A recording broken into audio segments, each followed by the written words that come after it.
Santri Kalong TV, media dakwah Ahlu Sunnah wal Jamaah. Rasulullah Sallallahu Alaihi Wasallam benar-benar Allah utus untuk kita belajar bagaimana berakhlakul karimah. Sampai-sampai bukan kepada umatnya saja yang percaya dengan beliau, tapi kepada seluruh manusia. Sehingga Rasulullah Sallallahu Alaihi Wasallam sendiri senantiasa terus terang dikatakan dalam sebuah hadis, innama ana rahmatun muhdah, tidak lain aku hanyalah rahmat yang dihadiahkan dari Allah untuk kalian. Rahmat Allah Subhanahu wa taala ada pada diri Rasulullah sallallahu alaihi wasallam. Nah, kebiasaan Nabi di suatu riwayat itu, Nabi sering mengunjungi seorang wanita tua Yahudi, dan ini orang tua Yahudi ini tidak sepi dari lisannya itu keluar kata-kata yang menghina, menjelekkan Rasul sallallahu alaihi wasallam. Setiap orang yang lewat akan diberikan suatu informasi yang salah yang merendahkan Nabi kita Muhammad sallallahu alaihi wasallam. Akan tetapi Rasulullah SAW tidak menjawab dengan raganya, tidak menjawab dengan lisannya, tidak menjawab dengan dalil, tidak menjawab dengan riwayat, tidak menjawab dengan silsilahnya, akan tetapi menjawabnya dengan akhlakul karimah, kasih sayang. Sekalipun keluar dari lisannya yang kotor, yang hina, merendahkan kekasih Allah, dikunjungi nama kanjeng Nabi Muhammad SAW untuk diberikan makan, disuapin tiap hari, suapin, ngomong lagi menghina Nabi. Jangan deketin Muhammad, Muhammad gila, tukang sihir segala macam. Sebetulnya kalau di ceramah dulu juga nggak boleh ngomong kayak begitu, saya tuh nggak boleh, itu adab. Cuman ini kita buat belajar ya, belajar gitu ya. Kalau udah ada sesuatu kalimat yang merendahkan Rasulullah SAW, diem gitu. Itu salah satu adab batin kita kepada Rasulullah SAW. Biarkan yang menjelekkan kanjeng Nabi Muhammad SAW tidak keluar dari lisan seorang umat Nabi Muhammad SAW. Nah, setiap hari Rasulullah SAW menyuapi orang tua tersebut, sekalipun Yahudi. Maknanya apa? Kalau kita ingin menjadi hidup kita baik, maka berbuat baiklah, maka ucapkanlah kebaikan, maka ajaklah kebaikan, maka insya Allah Allah menjadikan kita duluan untuk bisa melaksanakan kebaikan. Kalau kita ingin jadi orang yang baik, maka perintahkan diri kita dan suruhlah orang berbuat kebaikan.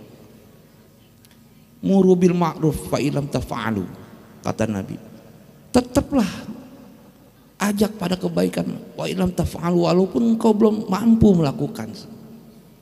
Wa tanha 'anil munkar, tetap engkau harus bisa mengajak, mencegah kemungkaran.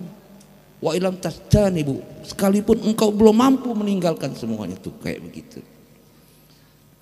Nah, keluar kata-kata yang menghinakan derajat Rasulullah SAW dibalas dengan suapan kasih sayang. Jangan tahu semua alam semesta ini bertasbih pada Allah Subhanahu wa taala. Terlebih-lebih makanan yang tersentuh oleh kulitnya kanjeng Nabi Muhammad sallallahu.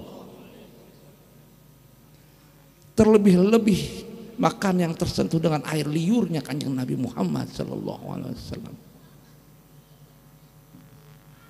Suatu ketika Nabi wafat, Sayyidina Abu Bakar, orang yang paling cinta kepada Rasulullah SAW, yang mana apabila keimanan seluruh manusia ditimbang, maka iman Abu Bakar yang lebih, bertanya kepada keluarga daripada Rasulullah SAW, bertanya kepada Fatimah, bertanya kepada Aisyah, Kata Aisyah, wahai ayahanda, engkau adalah orang yang paling cinta kepada Rasulullah SAW. Apapun yang Rasulullah perbuat, engkau percaya dan engkau ikuti semampumu.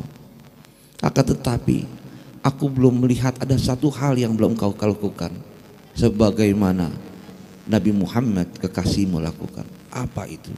Wahai anakku, Nabi biasa setiap pagi datang ke ujung pasar. Untuk apa itu? Menyuapi seorang wanita tua Yahudi yang selalu menghina Rasulullah SAW. Tertegun ya Abu Bakar, ya Allah ya Rabbana, meleleh air mata. Yahudi sebegitunya diperhatikan. Akal sehat akan bicara, apalagi orang yang beriman kepada Rasulullah SAW. Akal sehat akan bicara itu. Yahudi saja mendapatkan perlakuan kasih sayang, apalagi orang yang beriman kepada Kanjeng Nabi. Sehingga keesokan harinya sahabat Sayyidina Abu Bakar mendatangi itu pasar, dicari itu. Ternyata lagi nangis. Disamperin, disuapin juga, dilepehin lagi itu makanan.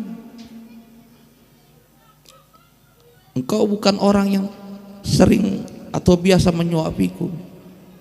Bukan ibu, saya ini orang yang biasa nyuapin engkau. Bukan. Aku hafal banget. Semua kelembutan sikapnya aku hafal banget. Kehalusan tutur budi bahasanya saya hafal banget. Engkau bukan orang yang suka menyuapiku. Akhirnya Rasulullah Sayyidina Abu Bakar menangis, teringat kekasih. Wahai ibu, memang saya bukan orang yang suka, yang biasa menyuapi. Dia sudah meninggal beberapa hari yang lalu. Aku adalah sahabatnya. Saya Abu Bakar, sahabat. Kaget sekaget-kagetnya. Ternyata itu Muhammad. Iya ibu. Dialah orang yang selalu menyuapimu setiap pagi. Orang yang senantiasa engkau jelek-jelekan, engkau hina, engkau fitnah, tapi dia membalas dengan kasih sayang dan kelembutan kepada. Nangis. Jadi kesimpulannya adalah, silakan kita pinter, silakan jenengan ahli kitab, silakan jenengan ahli Al-Quran, tapi jangan dikebelakangkan akhlakul karimah. Yuk sama-sama, sama saya juga yang ngomong juga kayak begini. Bagaimana akhlakul karimah itu kita bina? Tidak lain tidak bukan adalah membina hati, menata hati kita. Menata hati. Kalau hati sudah tertata, insya Allah semua raga kita akan terarah kepada yang diridhoi oleh Allah Subhanahu wa ta'ala. Kata Rasulullah SAW, ini semua hafal banget. Innallaha la yanzuru ila ajsamikum wa la ila suwarikum walakin yanzuru ila qulubikum. Allah enggak ngelihat jasadmu, Allah enggak ngelihat bagaimana tampangmu, bagaimana hartamu, enggak. Walakin yanzuru ila qulubikum wa ala niyatikum wa amalikum. Akan tetapi Allah melihat hatimu, melihat niatmu, melihat amalmu. Tentunya amal pada hadis ini adalah amalan hati. Oleh karena itu Abu Syekh Abu Hasan As-Sajili mengatakan di dalam makalahnya, ibadatun qulub, ibadah hati itu khairu min ibadati jawarih, lebih baik daripada ibadah raga. Artinya apa? Kalau hati itu sudah bersih, maka insya Allah pandangannya akan terarah kepada kebaikan, telinganya akan mendengar kebaikan, akan menerima nasihat-nasihat, langkahnya hanya ingin ke tempat-tempat yang diridhoi oleh Allah Subhanahu wa ta'ala. Semuanya akan tertuntun. Hati yang dibina tidak lain tidak bukan dengan mematri hati itu dengan zikrullah. Ini riwayat Kanjeng Nabi Muhammad sallallahu alaihi wasallam semenjak nurnya akan diturunkan memasuki daripada rahim yang suci ibunda Aminah, itu melibatkan seluruh alam semesta. Kenapa demikian? Karena Kanjeng Nabi Muhammad sallallahu alaihi wasallam akan mengemban suatu amanat yang tidak bisa diemban oleh bumi, langit dan gunung-gunung, yaitu kalimat la ilaha illallah. Melibatkan seluruh para nabi dan rasul untuk bisa membumikan la ilaha illallah, menyempurnakan kalimat tauhid la ilaha illallah yang disempurnakan oleh Rasulullah sallallahu alaihi wasallam. Sampai-sampai Kanjeng Nabi Musa alaihissalam itu minta sesuatu yang khusus, wabil khusus, amalan yang tidak diamalkan oleh seluruh makhluk Allah subhanahu wa ta'ala, tetap kagak ada kecuali la ilaha illallah. Wahai Musa, apabila engkau timbang 7 petala langit dan 7 lapis bumi, satu timbangan engkau taruh la ilaha illallah, maka 7 lapis petala langit dan 7 lapis bumi tidak akan mampu mengalahkan la ilaha illallah Muhammad Rasulullah SAW.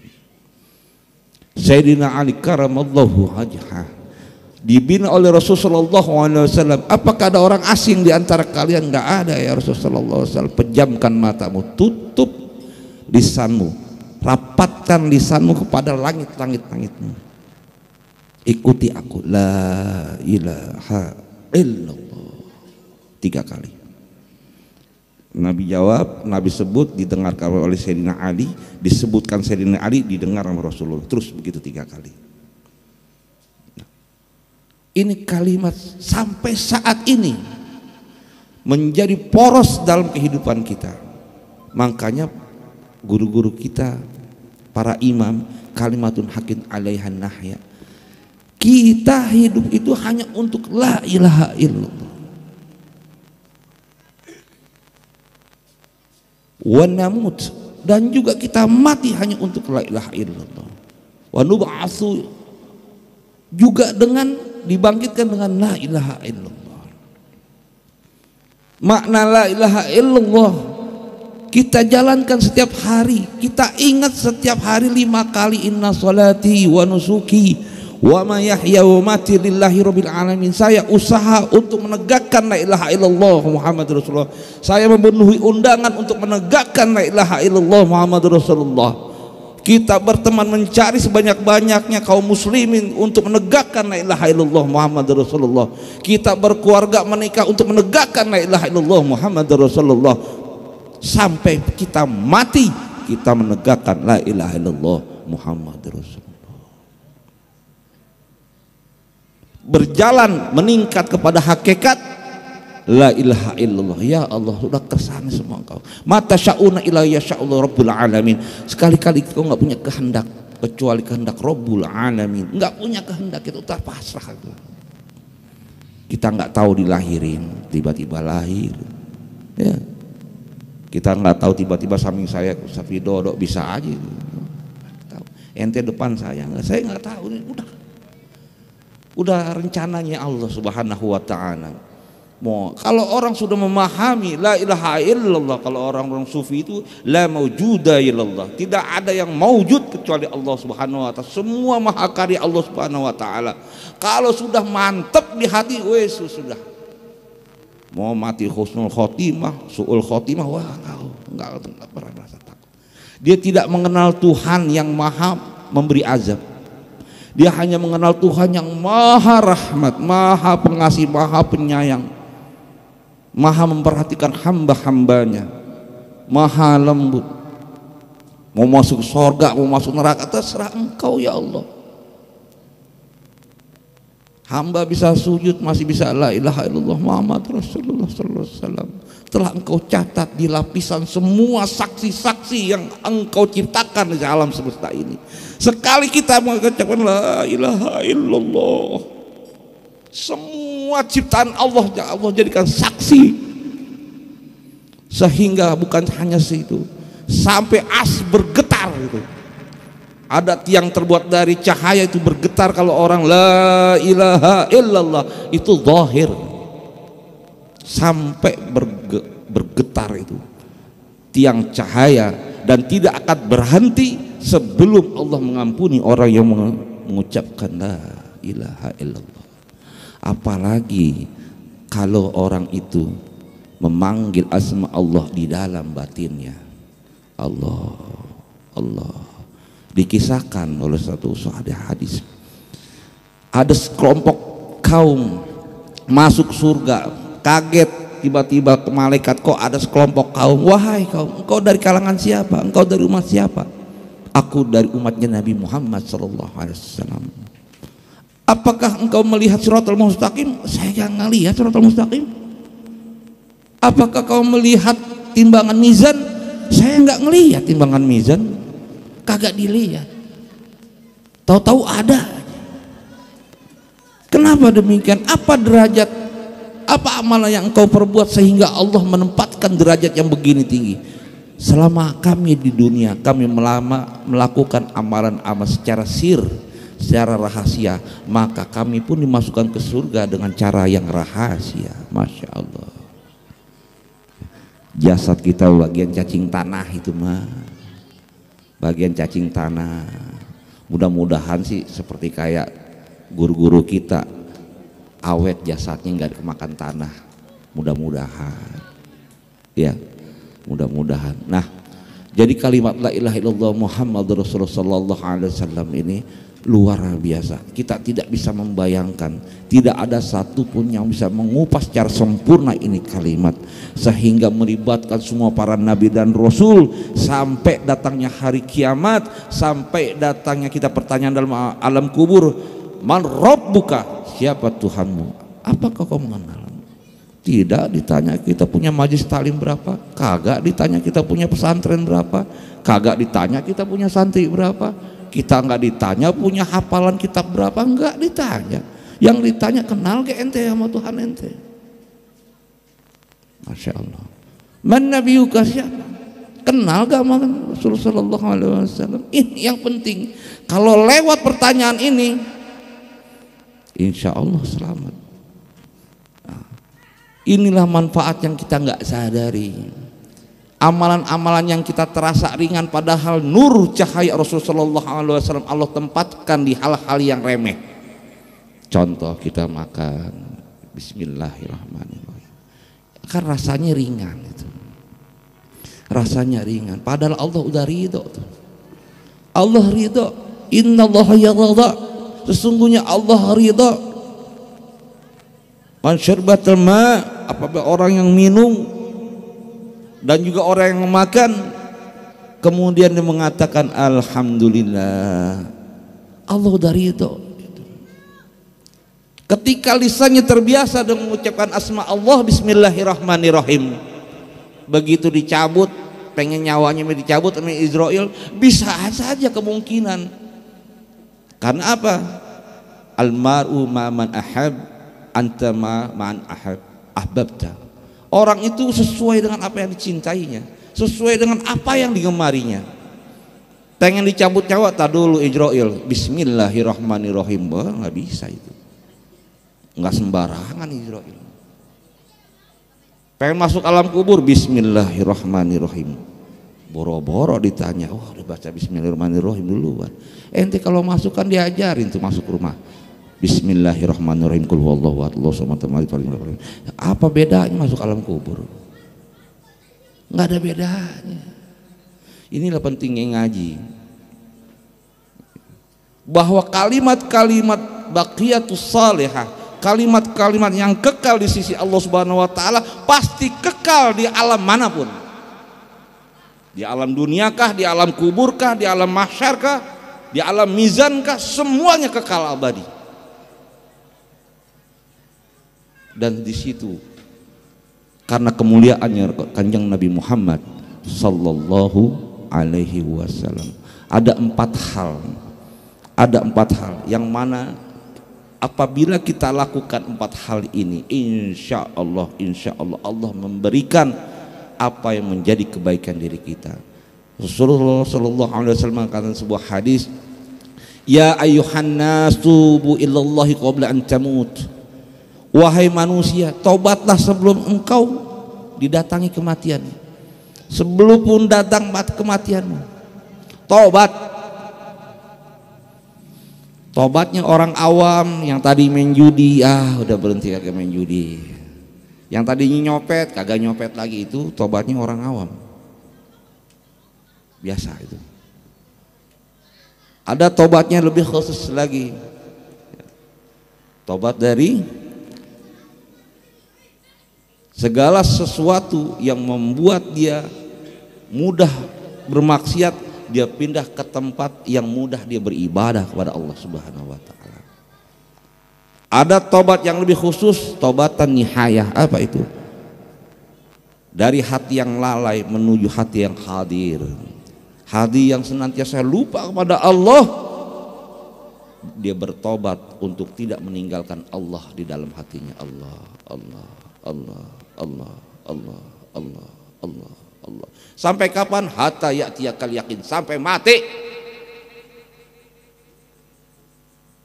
Kagak ada ukuran waktu dan jumlahnya. Semua gerak nafasnya dipautkan dengan Allah Subhanahu wa taala. Ma min nafsin tuqdihi illa lahu qadarun fi kayyumdih. Tidak keluar nafas yang keluar masuk illa lahu qadarun, kecuali ada kadarnya yang Allah fi kayyumdih, yang Allah tetapkan atas dirimu. Kita nggak punya Tuhan yang senantiasa perhatian sama kita. Tadi ada orang masalah hidupnya begitu pelik segala macam. Saya tanya, emang ente ada masalah apa dengan Allah? Dia bingung. Kan gak ada masalah apa-apa, kenapa gak mau balik ke Allah? Buktinya apa Ustadz? Ini ente bisa makan, masih bisa ngerokok sama saya, masih bisa ngopi, masih bisa mengucapkan astagfirullahaladzim. Ini kan bukti nikmat Allah yang bisa kita nggak bisa terka dengan akal sehat. Masalah problema hidup ente itu nggak ada sebandingnya dengan nikmat Allah Subhanahu wa taala. Artinya Allah nggak punya masalah apa-apa dengan ente, ente yang bermasalah dengan Allah. Sekarang rubah cara pandang, ente nggak ada masalah apa-apa, baik-baik saja dengan Allah. Maka kembali ya. Fafiru illallah, kembali lari udah ke Allah Subhanahu wa taala. Biarin ente bukan ahli ilmu, biarin ente bukan ahli ibadah, sujud amal, ya Allah, aku datang kepadamu dengan kerendahanku, dengan segala kehinaanku, dengan segala kepapaanku, ya Allah. Tidak semua pintu makhlukmu kecuali tertutup, hanya pintu kasih sayangmu yang masih terbuka bagi hamba, ya Allah Subhanahu wa taala. Nangis ya. Kembalikan manusia kepada keluasan rahmat Allah Subhanahu wa taala. Tubu illallahi qabla an tamutu wa badiru amal salihah qabla an tusghiru, dan cepat-cepatlah berbuat amal soleh sebelum datang kesibukanmu. Maksudnya selama di dunia ini engkau masih ada kesempatan untuk beramal soleh sebelum hari huru hara. Ketika mati kita menjelang daripada siksaan kubur ataukah pertanyaan kubur. Wasiru bainakum wa baina rabbikum biqasrati dzikrikum lahu ta'ala, dan kuatkan hubunganmu dengan Tuhanmu dengan memperbanyak zikir, dengan memperbanyak mengingat asma'nya. 3, tobat, berbuat amal soleh, menjaga zikir, wa tasaddaqu, dan bersedekah bisirri alaniyah, dengan cara rahasia maupun terang-terangan. Tunsaru, engkau akan ditolong oleh Allah Subhanahu wa taala. Turzaku, engkau akan diberikan rezeki oleh Allah Subhanahu wa taala. Kegagalan-kegagalanmu dengan keberhasilan dan kesuksesanmu. Kalau ini kita pegang, subhanallah. Seandainya kita pusing, kita minum Paramek, saya tanya sama jenengan, yakin gak kita itu obat sedang bekerja menyembuhin otak kepala kita yang pusing? Yakin gak? Percaya gak kita? Harus percaya. Orang kita minum obat mana? Kalau nggak percaya, nggak siloam, percaya kita dikasih obat minum. Kita yakin itu obat bekerja. Padahal yang bikin belum tentu pernah sujud sama Allah. Yang bikin tuh belum pernah wirid sama Allah, belum pernah selawatan, belum pernah ngapa-ngapain. Tapi kita begitu minum yakin banget. Sampai kita rela ngeluarin ratusan juta itu buat sembuh. Betul gak Pak? Ini logikanya kalau mantek, ilmu mantek ini mah. Masa kita baca wirid kagak yakin hidup kita nggak berubah? Wa yafsashqal bidurin fala kashifalahu illa huwa. Kalau Allah udah pengen menimpakan sesuatu ya, untuk menahan karunia-Nya, maka nggak ada yang mampu mengangkat kecuali Allah Subhanahu wa taala. Wa yuridka bil khair, tapi apabila Allah ingin memberikan kamu kebaikan, fala radda li fadlihi, maka nggak ada yang mampu menolaknya. Harus, Ustadz bagaimana caranya? Kok hati saya kok keras banget nih. Nih gue kasih zikiran selawatan berapa kali? Nggak ada berapa kali. Pokoknya zikir aja semampu ente. Bagaimana caranya? Pakai hati, pakai perasaan, pakai hayatan. Jangan cuma ngucap doang kayak beo. Jangan ngucap doang. Kita dikasih akal, beda dengan hewan. Hasbunallahu wa ni'mal wakil. Hasbu hayatin itu. Saya nggak bagi saya mohon maaf. Saya nggak pernah ini 100 ya enggak. Nah, yang penting penghayatannya agar hati itu tertarik untuk tunduk kepada Allah Subhanahu wa taala. Dah baca seberapa Ustaz, 10 kali kayak 5 kali, yang penting pakai hati yang mendalam. Yang penting pakai hati yang mendalam. Allah lihat hati ente, bukan lisan ente. Nah, nggak mungkin orang itu nggak berubah di dalam hidupnya. Seandainya kita berbuat satu kebaikan, Allah balas 10 kebaikan. Harusnya kita setiap saat haus akan kebaikan, tidak menunggu kebaikan. 1 kali kebaikan Allah balas 10 kebaikan ya.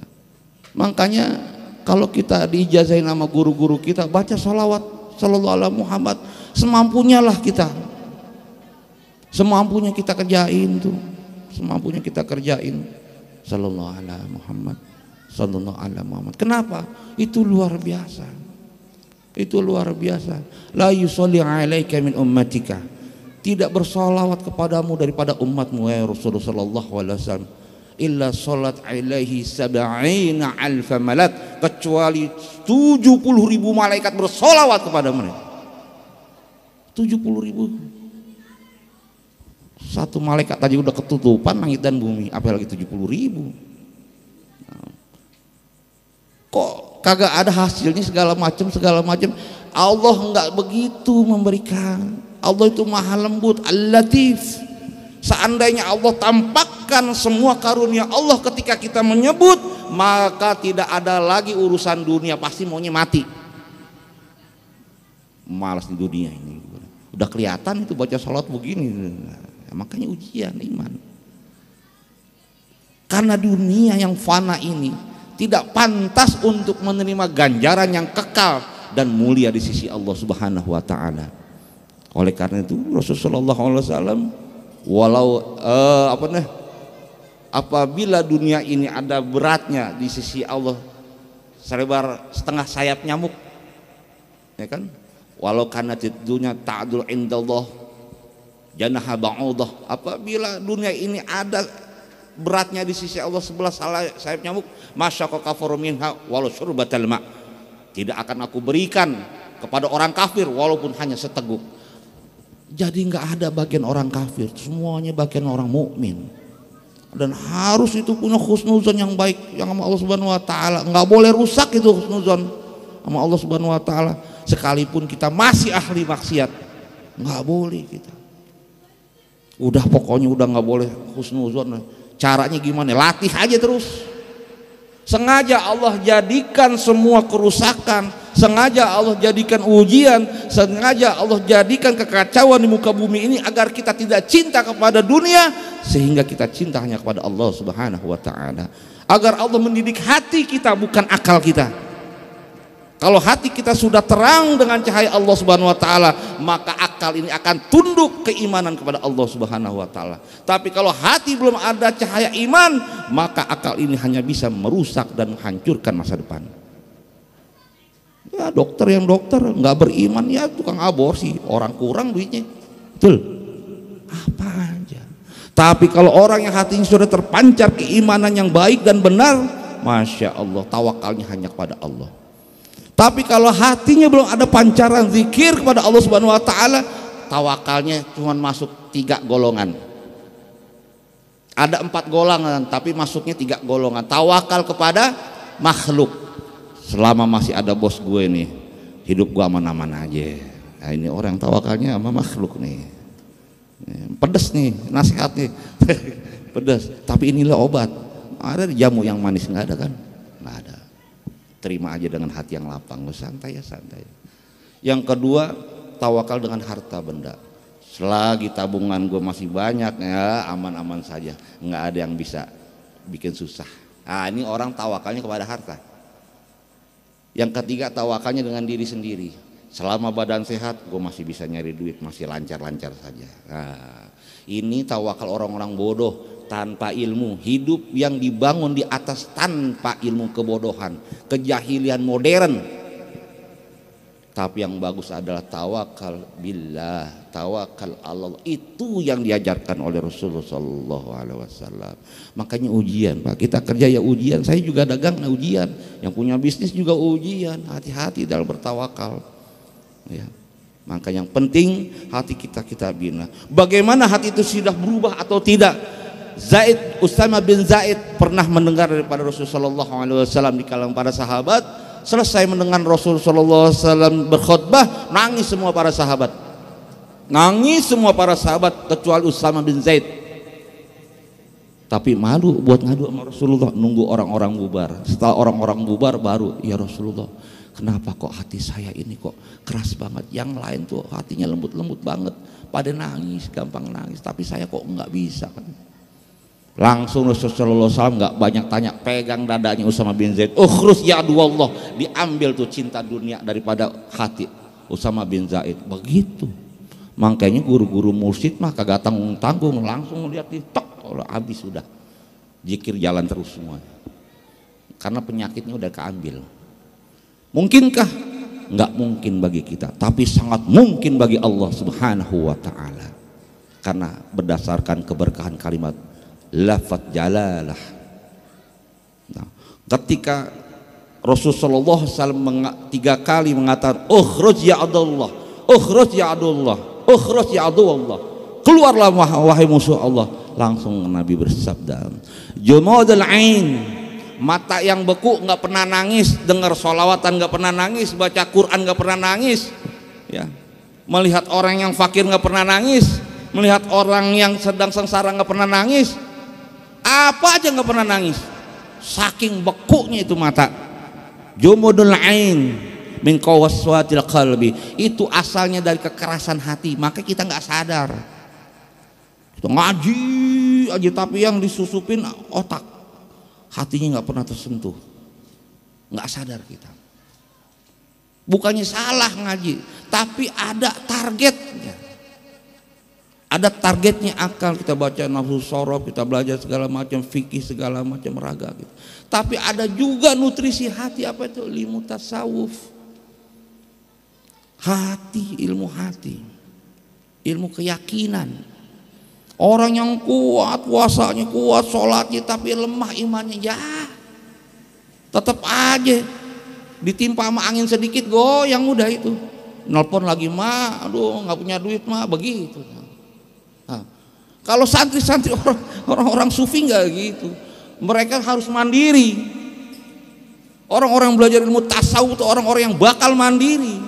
Bagaimana orang tua menyekolahkan anak, memberikan biaya, pergi lo sono ke Jakarta supaya lo mandiri. Begitu sama kita menuntut ilmu supaya kita menjalankan kehidupan ini menjadi orang yang mandiri ketika Allah memberikan ujian. Nah, jumudul ain min qaswatil qalbi wa qaswatil qalbi, kerasnya hati min kasratil junub, karena banyaknya dosa yang kita nggak sadarin, banyaknya dosa yang kita lakukan, baik dosa zahir maupun dosa batin. Dan dosa yang paling besar di antara seluruh dosa adalah lupa kepada Allah Subhanahu wa taala. Makanya kata-kata yang Nabi, ketika orang itu membunuh maka imannya tercabut, nggak ada lagi zikir. Ketika orang berzina, ketika itu imannya tercabut, nggak ada lagi zikir. Tapi kalau masih ada zikir, nggak mungkin deh orang itu zina, nggak mungkin ngebohongin temen, nggak mungkin cuekin tetangga. Betul nggak Pak? Nggak mungkin, karena keberkahan zikrullah. Wa kasratul dzunub, banyaknya dosa-dosa itu min nisyatil maut, karena lupa mati. Lupa mati. Ya. Yang kita bicarakan rencana, planning, tapi lupa mati, kayak timbul yakin, nafsu lah yang bicara. Tapi ketika kita orang berzikir, begitu kita bicara planning, besok targetnya segini, besok targetnya ya sudah, santai saja. Kenapa emang? Ya besok juga belum tentu hidup kita, santai saja sudah. Kenapa ente sedih banget, cemas banget, gelisah banget, risau banget? Besok juga belum tentu hidup. Oh iya ya, ngapain ya, sudahlah, alhamdulillah, ngopi aja, kita ngopi kayak gitu. Nasihat yang paling enak itu ingat mati. Kamu kata sebaik-baik nasihat itu ya mati, ingat mati. Betul gak Pak? Sekarang nih kayak gini, besok belum tentu kita kayak begini lagi. Min nisyatil maut, lupa mati itu min tulil amal, karena panjangnya angan-angan, pengen ini, kagak kelar-kelar. Semuanya pengen diraih. Kalau belum masuk itu tanah ke dalam kerongkongan, nggak bakalan berhenti itu. Itu orang yang lupa sama Allah. Itu orang yang hatinya kosong dari Allah. Itu yang hatinya lalai dari Allah Subhanahu wa taala. Min tulil amali min hubbid dunya. Lupa mati karena cinta banget sama dunia. Apa itu dunia? Semua perkara di dunia yang menjauhkan kita dari Allah, itulah dunia. Tapi semua perkara yang mendekatkan kita pada Allah Subhanahu wa taala, itulah akhirat. Istri, kalau kita punya istri, kita semakin taat kepada Allah, itulah akhirat. Usaha, kalau usaha itu menjadikan kita lebih dermawan, lebih taat, itulah akhirat. Tapi kalau usaha hanya menjauhkan kita kesibukan pada dunia, lupa ngaji, lupa sholat, lupa sedekah, lupa zakat, itulah dunia. Wa hubbud dunya ra'su kulli khati'ah. Sumber dari seluruh kesalahan adalah, ya, pangkalnya adalah hubbud dunya, cinta dunia. Oleh karena itu kalau kita cinta sama Nabi benar-benar ikutin lahir dan batinnya. Syariatnya ikutin, batinnya juga kita belajar. Ngaji jangan tanggung-tanggung, jangan cuma ngaji fikih johir doang, ngaji juga harus tasawuf. Ikutin guru kita tuh Kiai Hasan Basri, minta talqinnya. Kiai, saya udah lama nih ngaji nih, Sirajul Huda nih, saya minta talqin nih. Nasaban ya, itu mestinya. Saya dulu gitu ngaji, saya datang ngaji, saya minta talqin, saya minta ijazah talqin. Tahun berapa itu, tahun 20 tahun yang lalu lah kalian. Saya minta talqin. Kenapa? Karena memang itu perjanjian kita dengan Allah Subhanahu wa taala, supaya hati ini punya pancaran kedekatan atau sambungan sir sampai kepada Rasul sallallahu alaihi wasallam. Kayak begitu. Karena kayak mobil kalau nggak dikontak sama orang nggak bakalan nyala itu mobil, betul gak? Guru itu kayak kunci mobil yang menghidupkan mobil mati jadi hidup. Kontak, la ilaha illallah, tak, udah hidup. Kalau nggak ada kuncinya, kalau nggak ada gurunya, bagaimana? Emang kita lebih hebat daripada Rasul apa ya? Nabi apa wali? Itulah ya, butuhnya kita guru. Minta, cari guru. Mujahadah sama Allah Subhanahu. Siapa guru saya yang bisa membukakan hati saya sambung kepada para wali-wali Allah Subhanahu wa taala. Mudah-mudahan ya sedikit ini nasihat, sebetulnya nasihat buat saya sih sebetulnya ini. Panjenengan tahunya saya udah duduk di sini aja. Coba kalau tahu masa silamnya kabur semua. Bener yakin. Kalau tahu masa silam saya, wah astagfirullah. Kabur semua, nggak ada yang mau dengerin kali. Ya mudah-mudahan semua kebaikan dari Allah Subhanahu wa taala. Saya tetap menghormati dan juga belajar dari semua kerabat-kerabat, sahabat-sahabat handai tolan semuanya. Mudah-mudahan duduknya kita di sini mendapatkan keberkahan, ampunan dan rahmat dari Allah Subhanahu wa taala. Al-Fatihah.